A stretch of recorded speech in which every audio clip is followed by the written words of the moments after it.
Await your possibility. 안녕하세요, 프린들리입니다. 생각보다 부동산 관련 영상이 많이 길어지고 있는데요. 오늘은 좀 길어져도 꼭 마무리하겠습니다. 일단 3부를 못 보신 분은 3부를 먼저 보시는 게 더 이해가 쉬울 겁니다. 3부에서 중요한 부분을 다시 말씀드리면 코비드-19 이후 모든 나라의 집값은 폭등하고 있습니다. 이로 인해 주택가격 버블, 인구 고령화, 주택 공급 확대 정책, 금리 인상이 걱정된다고 말씀을 드렸고요. 주택가격이 버블이라고 주장하는 전문가들은 역사적으로 낮은 금리, 그동안 많이 축적된 저축, 재택근무로 인해 공간에 대한 사람들의 욕구가 주택가격 버블을 부채질하고 있다는 분석입니다. 실제 OECD 40개국 중 올해 주택가격이 하락한 국가는 단 3개국으로 2000년 주택가격 데이터가 나온 이후 가장 적은 비율을 기록했습니다. BIS 통화 및 경제부서장인 보리오는 주택을 소유한 사람들은 자산가치를 평가해 더 많은 소비를 하기 때문에 단기적으로 주택가격 상승은 경제에 좋은 일이지만 그것이 많은 대출을 포함한 채 지속되면 더 큰 불황이 올 수도 있다 라고 경고를 했습니다.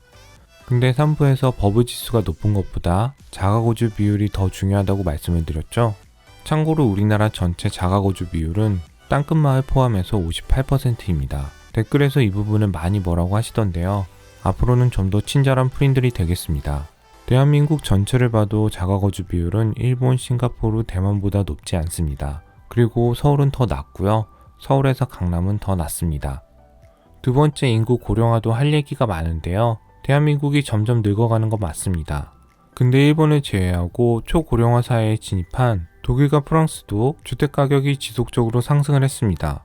고령화와 주택가격 하락의 큰 상관관계를 아시는 분은 댓글로 부탁드리겠습니다. 참고로 URL 주소나 사이트를 알려주시면 더 도움이 될 것 같습니다. 많은 전문가들은 주택가격은 인구 고령화보다 해당 지역의 인구 유입 유출에 더 크게 영향받는다고 합니다. 구글에서 2020년 인구주택 조사를 입력하고 여기 2020년 인구주택 총조사 결과를 클릭, 여기 정책 해설자료 PDF 클릭, 그리고 8페이지를 보면 세종 경기는 계속 증가하는데 서울은 좀 빠지네요. 일단 서울은 인구가 빠져도 걱정 안 하셔도 됩니다. 현재 서울 인구 밀도는 1km제곱당 16,376명입니다. 홍콩, 일본, 싱가포르, 대만 중에 제일 높습니다. 그리고 자가거주 비율도 제일 낮기 때문에 이 정도 빠지는 건 티도 안 납니다. 중요한 건 이 조사가 매년 나올 텐데 아마도 매년 증가하는 곳은 계속 증가하고 빠지는 곳은 계속 빠질 겁니다. 그럼 지속적으로 빠지는 곳은 좀 조심하셔야 합니다. 다시 구글에서 2020년 인구주택 총조사를 입력하고 맨 위에 이놈을 클릭, 자료실에서 통계 시각화 콘텐츠 클릭, 서비스 바로가기 클릭. 그럼 아까 조사한 내용을 시각화 데이터로 볼 수 있는데요. 지금 경기도가 전체 인구 중에 26%고요. 서울이 18.5%입니다. 더 빨간색일수록 인구가 더 많다는 뜻입니다. 경기도를 클릭하면 경기도 안에서 광교 중흥 S클래스가 있는 수원과 용인이 더 빨간색이고요. 다시 서울을 클릭하면 강남 송파구가 대세입니다. DH 개포자이도 빨간색인 강남이죠. 이렇게 점점 빨개지는 지역은 인구 고령화가 온다고 해도 인구 유출이 별로 없을 겁니다. 부동산을 투자하신다면 내가 투자하는 지역이 빠지는지 느는지 이제 본인이 직접 확인을 하셔야 합니다. 그리고 내가 무주택이다. 가능하면 이런 빨간 지역에서 좋은 물건을 찾으셔야 하고요. 10년 이상 내가 살 집을 찾거나 부동산 투자를 하는데 그냥 아무거나 막 생각 없이 집 사고 저희 집은 왜 안 오른지 모르겠어요. 힝힝 하시면 안 됩니다. 지금은 어떤 투자든 미친 듯이 공부를 하셔야 합니다. 부동산은 절대 쉽지 않습니다. 그리고 많은 분이 지방이 어떨 것 같으세요? 라고 물어보시는데요. 근데 심지어 지방에서 입지가 안 좋은데 인구가 지속적으로 유출되고 있는 지역이라면 저라면 굳이 투자하지 않겠습니다. 참고로 세종시는 지방이라고 볼 수 없지만 지방이라도 세종시처럼 인구가 계속 증가하는 곳이면 당연히 투자를 해야 합니다. 세 번째, 주택 공급 확대 정책으로 집값이 내려갈 것이다. 청약홈에 들어와서 기존에 분양했던 아파트 경쟁률을 보시면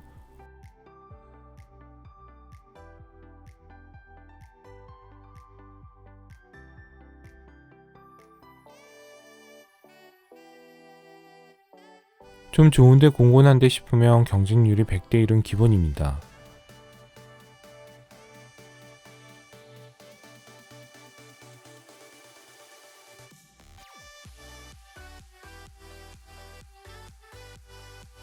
위례는 1000대 1도 있습니다.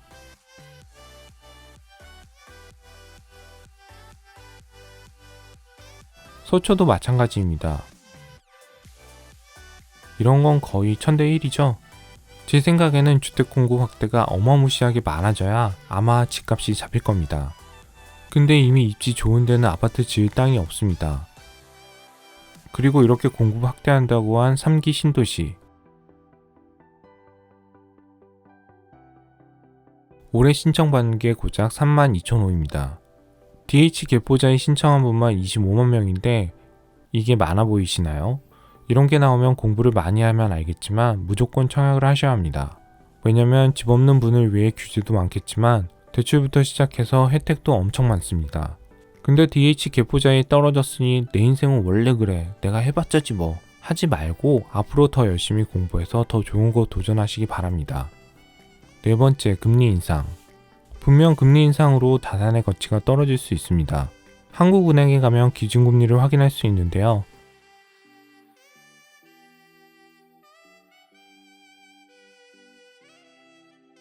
이때 금리를 올릴 때 분명히 서울 아파트 가격이 조정을 받기도 했습니다. 근데 요때 금리가 이렇게 내려가는데도 아파트 가격이 하락했죠? 에잉? 금리가 내려갔는데 하락을 했죠? 그리고 요때 금리를 올렸는데 아파트 가격은 더 올랐습니다. 그리고 계속 올랐습니다. 저는 한국은행 기준금리랑 아파트 가격 상관관계는 잘 모르겠습니다. 금리 인상과 주택가격 하락의 큰 상관관계를 아시는 분도 댓글을 부탁드리겠습니다. 참고로 위아래 주소나 사이트를 알려주시면 더 도움이 될 것 같습니다. 그리고 서울 수도권의 좋은 아파트는 이제 거의 15억이 넘습니다. 그럼 대출을 받을 수가 없습니다.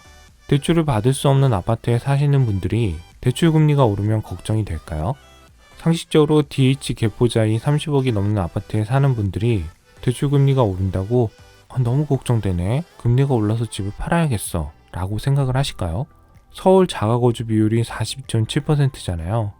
강남은 한 20-30% 되겠네요. 통계청에서 조사한 서울 강남구 상위 20% 1년 소득은 4억 7천만 원입니다. 이분들이 아파트 집을 가는 가격은 44억 정도 하고요. 그래서 강남이 평당 2-3억 갈 수 있다는 의견이 나오는 겁니다. 앞으로 소득 격차는 더 양극화될 예정이라 강남 상위 20% 소득은 더 올라갈 겁니다. 가슴이 아프지만 사람도 아프면 제일 취약한 부분부터 증상이 나타납니다. 아마 금리가 올라서 조정을 받기 시작하면 인구 유출이 많은 곳, 대출을 싸게 많이 받을 수 있었던 부동산부터 심하게 타격을 받을 겁니다. 예를 들어 인구주택 총조사에서 인구 유출이 가장 심한 지역에서 20억짜리 빌딩을 60% 이상 대출받고 영끌해서 투자한 분이 소득까지 없다. 심지어 델타 변이로 인해 빌딩에서 장사하는 분들이 폐업을 한다. 제가 이렇게 늘 극단적으로 비유를 하지만요. 과연 이런 분들이 버틸 수 있을까요? 아마 이런 상황에 부동산부터 확연하게 조정을 받을 겁니다. 근데 인구가 미친 듯이 들어오고 대출은 1도 안 되는 대한민국에서 가장 핫한 강남 아파트. 거기다 집을 소유한 분들의 연소득은 4억 7천. 여기서 심하게 더 극단적인 예를 들면 신축 강남 아파트가 금리 인상으로 20% 이상 빠졌다고 가정을 하겠습니다. 그동안 이렇게 빠지면 더 많이 오른다는 걸 학습한 분들이기 때문에 아마 아싸 하시고 세금이고 뭐고 다주택자를 선택하실 겁니다. 제가 아는 강남에 사시는 분들 생각은 전혀 다르더라고요. DH 자의계포를 계속 언급해서 그렇긴 한데요. 무슨 전세를 18억 주고 들어가냐 라고 생각을 하시잖아요. 이 돈 주면 집을 사지 왜 전세로 들어갈까? 라고 하시는데 주위의 부잣집 친구들을 보면 지금 증여해서 집을 사거나 아니면 부모님한테 돈을 받아서 집을 사면 자금을 추적받습니다. 그래서 최근 트렌드는 부모님 이름으로 전세를 얻어서 거기서 사는 애들이 많더라고요. 이것도 극소수의 극단적인 예니 참고만 하시기 바랍니다. 그동안 제가 이야기 드린 내용이 다소 불편하고 받아들이기 힘들 수도 있을 겁니다. 경제 유튜버가 이런 얘기하면 참 아이러니하긴 한데요. 비도 오고 센티멘탈하니 한 가지만 말씀드리면 돈을 위해 열심히 노력하고 최선을 다하는 건 맞다고 생각합니다. 근데 그게 너무 자신을 괴롭히고 힘들면 굳이 하실 필요는 없다고 생각합니다. 여러분이 100억이 생기고 1000억이 생기면 정말 경제적 자유를 얻을까요? 아마 아닐 겁니다. 조금 여유는 생길 수 있지만 아마 그 자산을 지키기 위해 더 많이 바빠질 겁니다. 제 채널을 보시는 많은 분이 내일은 투자왕도 보시는 것 같은데요. 이분 자산이 꽤 많죠? 이분은 자산이 많은데 엄청 열심히 살잖아요. 잠도 안 자고 AI처럼 유튜브 만드시고. 사실 제가 조금 더 유명해지고 단테님 이야기를 하려고 했는데요. 예전에 단테님이랑 터틀 트레이닝을 공부하고 같이 독서 모임을 한 적이 있습니다. 제 채널에서 제 얼굴이 안 나오니 아마 단테님은 저를 모를 수 있는데요. 구독자가 10만이 넘으면 얼굴도 공개하고 나 옛날에 같이 공부했던 그 형이야 라고 하려고요. 요새 3%나 잘 나가는 분들 보면 신기하게 다 아는 분입니다. 사실 이 바닥이 은근 좁기도 합니다. 단테님도 그렇고 최근 잘 나가는 분들 보면 자기가 하고 싶은 걸 잘하기 위해 엄청 노력을 많이 하십니다. 그래서 이분들은 어떤 거라도 다 잘하십니다. 하지만 단테님도 처음부터 투자를 다 알고 하신 게 아니라 늘 누구보다 열심히 공부한 걸로 알고 있습니다. 아마 그런 걸 즐기시는 것 같고요. 여러분이 투자가 즐겁지 않으면 좀 쉬셔도 됩니다. 잘 안 되는데 굳이 억지로 할 필요는 없다고 생각합니다. 제가 예전에 방글라데시에 출장을 간 적이 있는데요. 방글라데시가 행복지수 1위인데 사람들이 엄청 잘 살지는 않습니다. 출장 가서 한 호텔에 묵었는데 복도에서 한 아이가 항상 룸을 지켜보고 있다가 투숙객이 빨래 바구니에 옷을 벗어 놓으면 그걸 세탁실로 가져다 놓았습니다. 제가 보기에 아이가 하기엔 좀 힘들어 보였는데요. 늘 웃고 있어서 행복지수가 높은 나라라 다른가 보다 생각을 했습니다. 그러다 마지막 날에 인사 겸 약간의 팁을 주면서 Are you happy라고 물어봤는데 얼마나 많은 사람이 물어봤는지 영어로 잘 대답을 하더라고요. I'm happy. Go to I'm job. For my fam. 이러고 해서 그 순간 저는 엄청 멍해지더라고요. 저한테는 꽤 큰 울림이었는데 여러분한테 잘 전달이 됐는지는 모르겠습니다. 석가모니도 고통은 불가피하지만 괴로움은 선택이라고 했잖아요. 여러분도 어떤 선택을 하시건 꼭 본인이 행복한 선택을 했으면 좋겠습니다. 그게 부동산 투자가 됐건 주식 투자가 됐건 너무 불편하면 잠시 쉬셔도 아무도 뭐라고 하지 않습니다. 프린들도 행복하려고 맨날 지 하고 싶은 얘기만 하잖아요. 제가 늘 댓글에 다는 것처럼 이번 주도 행복한 주말 보내시기 바랍니다. 프랍 트레이더들의 기술적 분석과 더 깊이 있는 경제 공부를 원하시는 분은 검색창에 프린들 연구소를 입력하거나 유튜브 오른쪽 상단에 온라인 강의 신청을 클릭하세요.